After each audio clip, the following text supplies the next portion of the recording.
आज कराड आणि खरं तर पश्चिम महाराष्ट्रातील विविध भागांमधून गेली वर्षानुवर्ष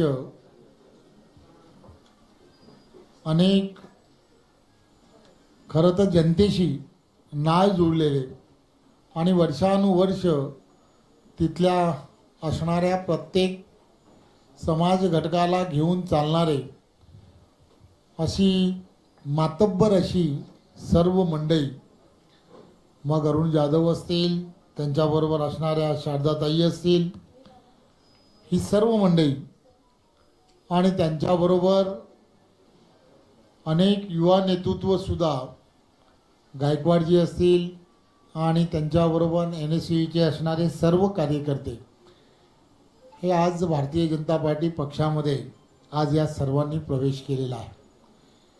त्यामुळे खरं तर भारतीय जनता पार्टी देशाचे पंतप्रधान नरेंद्र मोदीजींच्या नेतृत्वामध्ये आणि महाराष्ट्रामध्ये आमचे लोकप्रिय असे मुख्यमंत्री देवेंद्रजी यांच्या नेतृत्वामध्ये सबका साथ सबका विकास या माध्यमातून प्रत्येक घटकाला पुढे नेण्याचं काम करताय।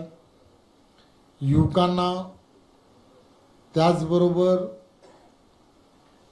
सर्व समाज घटकांना एकत्र घेऊन जाण्याचं काम महायुतीचं सरकार हे सातत्याने करत आहे।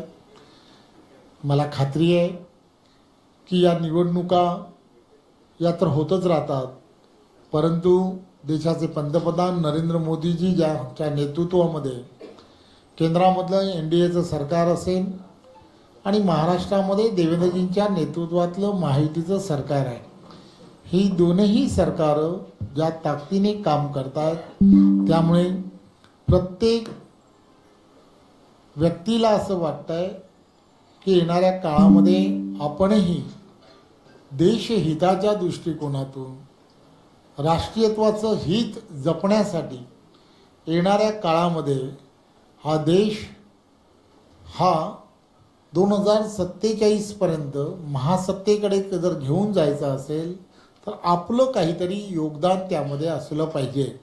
आणि म्हणून ही सर्व मंडळी नरेंद्र मोदीजींच्या आणि देवेंद्रजींच्या नेतृत्वामध्ये भारतीय जनता पार्टी पक्षामध्ये आज प्रवेश करतायत।